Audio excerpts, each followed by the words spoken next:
How to send a copy of emails from webmail to Gmail account. So let's get started with the video. First, you need to sign into cPanel with cPanel username and password,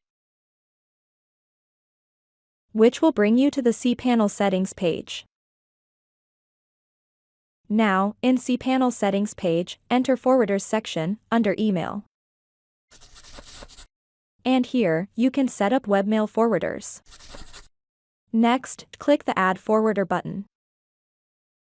And here, you can set up webmail forwarders. In the first field, enter the username of the webmail you want to forward. And in the second field, select the domain of the webmail you want to forward.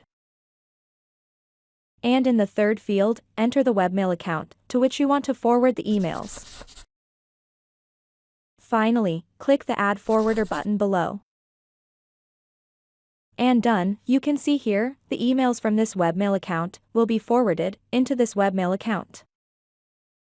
With this we have come to the end of this video. Please subscribe to my channel and click the bell icon to get updates when we add more content.